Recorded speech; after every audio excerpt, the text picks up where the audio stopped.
Bagian 35, sertifikat yang dijual. Selamat mendengarkan.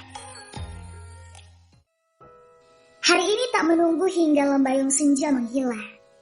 Gadis itu sudah membereskan warungnya. Sesuai keinginan sang suami yang mengharapkan dia untuk tidak membuka warungnya hingga tiba waktu malam seperti biasa. Ditemani sinar yang berwarna merah jingga yang seolah memberikan arti filosofi dalam kehidupan manusia, di mana kita akan menemukan keindahan dan kembali pada gelap. Atau mungkin bisa diartikan sebagaimana kita akan menemukan kehidupan sebelum datangnya kematian. Seperti itulah kira-kira alam memberikan simbolnya pada setiap insan yang menyadari.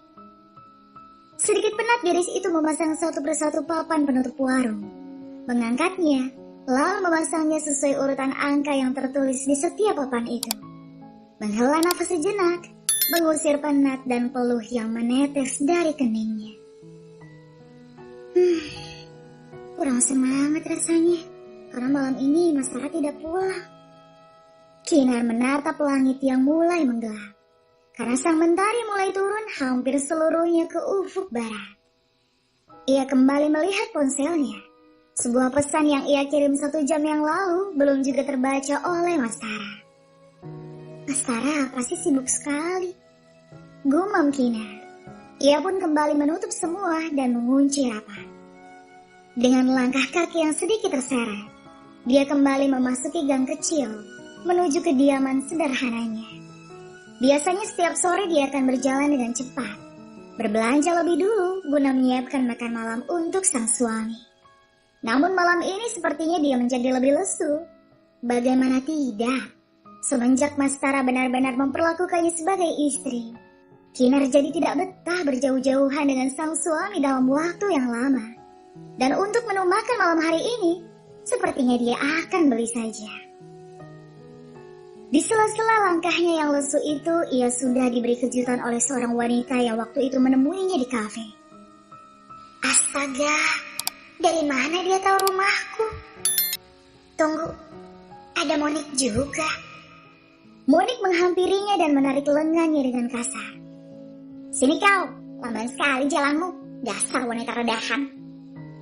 Umpat Monik masih terus menarik lengannya dengan kasar. Sekasar itu pula Kinar mengempaskan tangannya. Apa sih, menyebalkan sekali. Menggerutu pada Monik lalu menoleh ke arah Fiona. Kau mau apa lagi? Kenapa kau tidak kunjung meninggalkan Leonku? Siapa sih Leon? Hei, kau itu pasti tidak waras kan? Sudah kubilang, suamiku itu Tara, Mas Tara. Siapapun dia di matamu, yang pasti dia bukanlah milikmu. Fiona menatap dengan tajam, tersenyum sinis. Sungguh, aku kasihan padamu Nona. Sebegitu tidak bisa move on ya dirimu sampai melakukan hal seperti ini. Hei Kinar, kau itu sadar tidak sih? Suamimu itu tidak pantas untukmu. Kalau dengan Nona ini barulah cocok. Satu pelakor ini mendukung pelakor yang lainnya ya. Wah, benar-benar. Tidak usah membuang waktuku ya.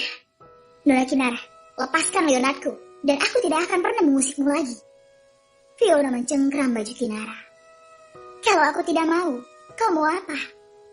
Kinara tersenyum sinis menantang. Hei, tunjukkan apa yang ada di tanganmu itu. Titah Fiona pada Monik. Monik pun tersenyum. Ia mengangkat sebatas telinganya. Sebuah sertifikat tanah yang dihuni Kinar.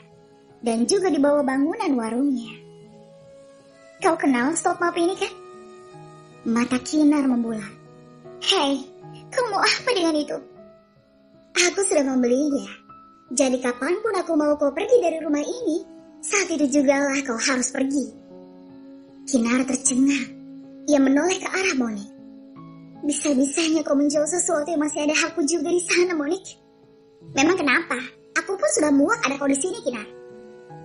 Brengsek, siapa yang mengizinkanmu melakukan itu, ha? Bibi yang mengizinkannya. Suruh seorang wanita dari kejauhan berjalan menghampiri mereka bertiga, membuat Kinara terkekeh dengan mata yang mulai berkaca-kaca. Di sini ada hakku juga, Bi. Kenapa Bibi jual? Bagaimana ya? Penawarannya sangat tinggi tuh. Tapi kan Kinar bayar tiap bulan, Bi. Ini rumah ayah, bukan rumah Bibi. Kinar sudah mulai menitikkan air matanya. Hei, dengar ya. Yang kau miliki hanya bangunan ini kan? Dan akulah yang memiliki hak 80% dari tanah ini. Jadi terserah Bibi, mau ku jual atau tidak tanah itu. Lagi pula, uang yang kau kasih hanya 1 juta tuh. Hanya. Bibi bilang hanya. Hei gadis rendahan. Kinar pun menoleh lagi ke arah gadis arogan di hadapannya. Kau tidak perlu khawatir dengan ini. Jika kau mau menuruti apa yang kuinginkan, maka aku akan mengembalikan sertifikat ini secara gratis untukmu. Bagaimana? Nona, kenapa Anda seperti ini sih? Dia itu suamiku. Kinara merasa tak rela jika dua hal itu dijadikan pilihan oleh wanita di hadapannya. Dia hanya suami sirimu. Kami akan menikah resmi, asal kau tahu itu. Kirana menatap garis di hadapannya dengan bengis. Kau percaya itu? Kenapa tidak? Tersenyum sini selalu berjalan 2 langkah mendekati Kinara. Ku beri 1 kesempatan lagi padamu. Apa kau mau meninggalkannya dan mendapatkan sertifikat ini kembali? Aku tidak akan meninggalkannya, walaupun aku harus keluar dari rumah ini. Keyakinan yang akan membuatmu menyesal seumur hidup, Nona Kinara. Keduanya saling menatap tajam. Ia pun meraih ponselnya di dalam tas dan menelpon seseorang. Ini aku. Kirim foto itu kepada Tuan Baskara sekarang juga. Titah Fiona pada seseorang di sana. Foto Tuan Baskara. Baiklah, karena kau menentangku, jadi bersiaplah untuk kehilangan semuanya, Nona Kinara. Ucap Fiona sembari meraih sertifikat yang ada di tangan Monique. Lalu melenggang pergi dengan menabrakkan bahunya ke bahu Kinar. Sementara gadis itu masih menatap kosong ke bawah. Ia merasakan perasaan yang tidak enak. Seperti akan ada sesuatu yang akan terjadi. Suatu hal yang akan membawanya pada masalah besar setelah ini. Semoga kau masih bisa hidup setelah ini ya. Ucap Monique yang lantas melenggang pergi bersama sang bibi. Kinar pun mengepalkan kedua tangannya geram pada 2 wanita jahanam itu. Bagian 36. Kabar dari Iva. Selamat mendengarkan. Dalam kekhawatirannya, gadis itu terus melamun di kamarnya. Tiduran dengan posisi miring di tengah malam yang dingin sendirian tanpa Mastara. Seperti apa yang suaminya bilang, bahwa dia tidak pulang. Bahkan pesan yang tadi pun belum juga dibuka.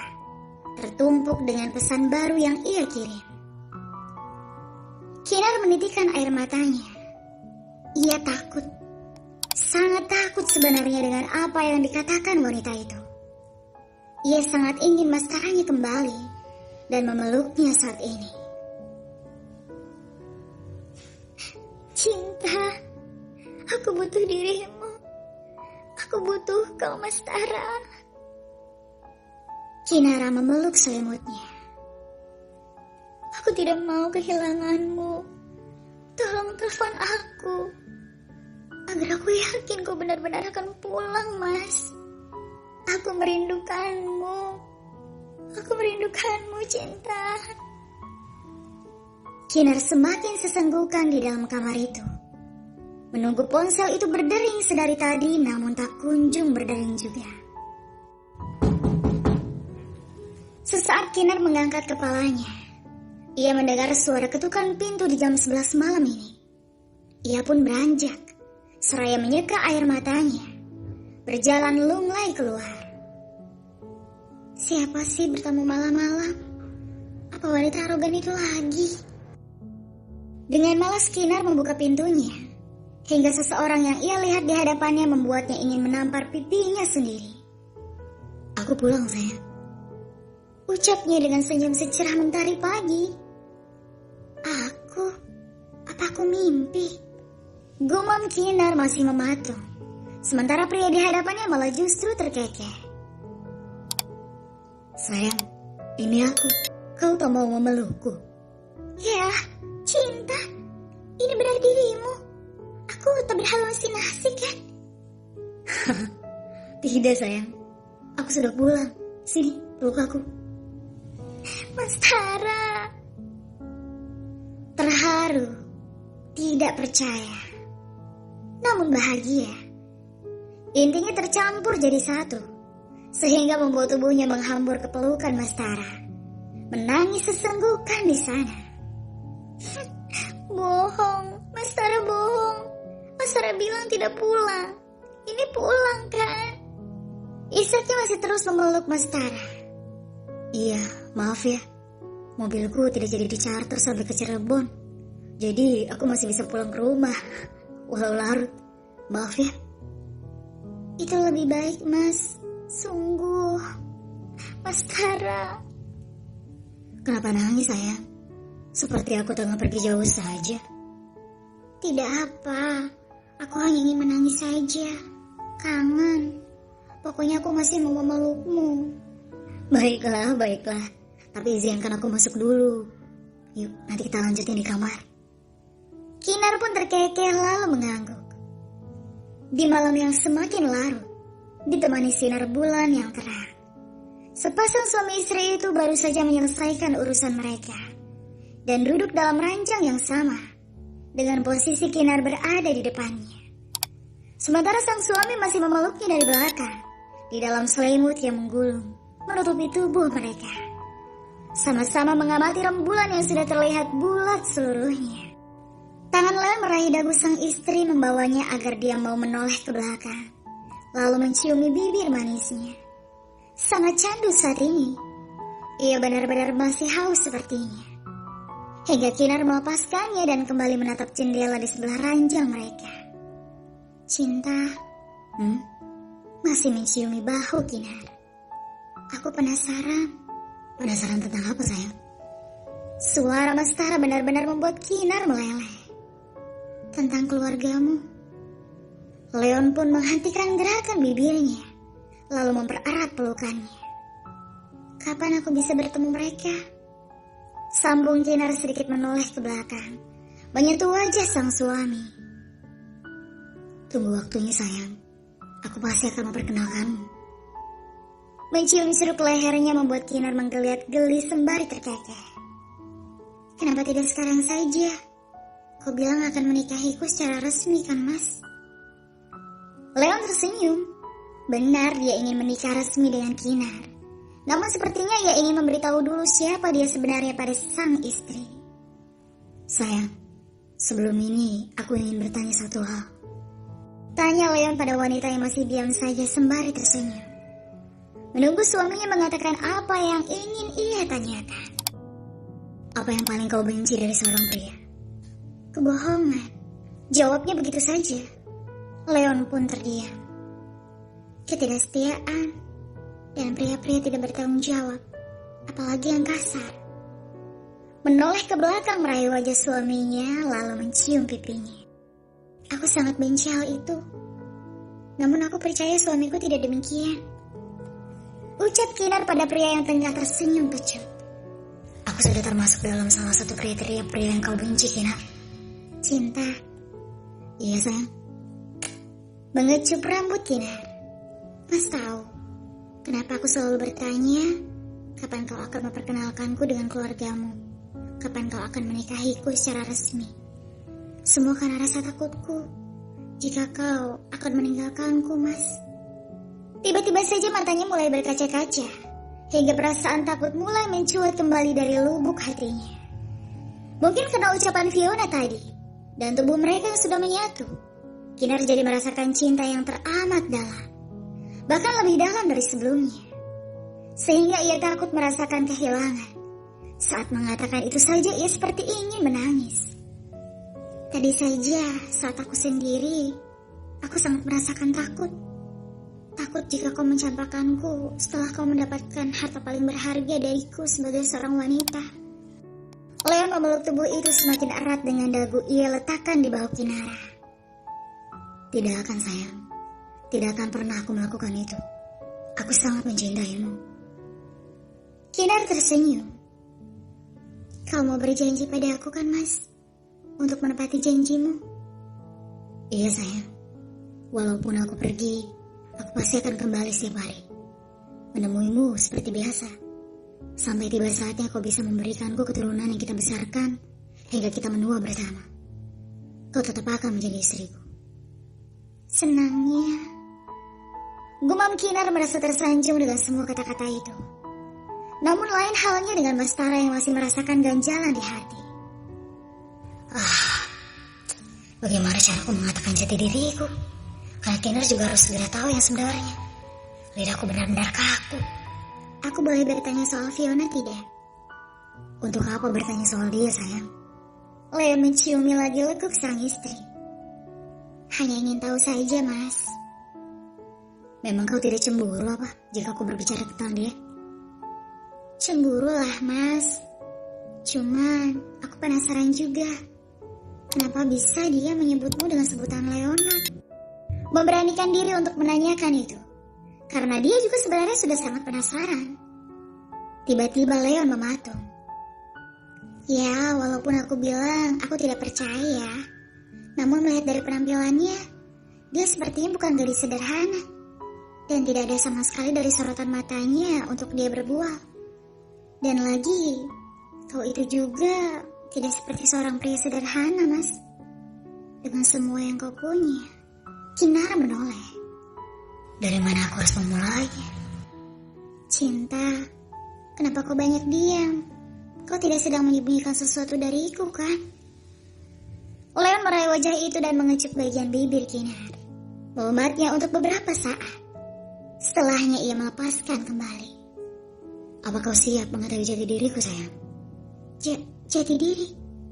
Iya, tentang diriku yang sebenarnya adalah... Tertahan. Aku belum bisa mengatakan itu. Sebenarnya adalah... Tanya Kinar, ia sudah memutar sedikit tubuhnya hingga selimut itu menurun. Dan dengan sigap dinaikkan lagi oleh Tara. Menutup tubuhnya. Walau kamar itu remang-remang, namun raut wajah penasaran Kinar tetap terlihat. Aku takut kau akan marah pada aku, Kinar. Marah? Kenapa pula aku harus marah, Mas? Karena aku telah membohongimu selama ini. Ucap Leon dengan hati-hati. Membohongi? Tolong katakan saja dengan jelas, Mas. Leon tertunduk.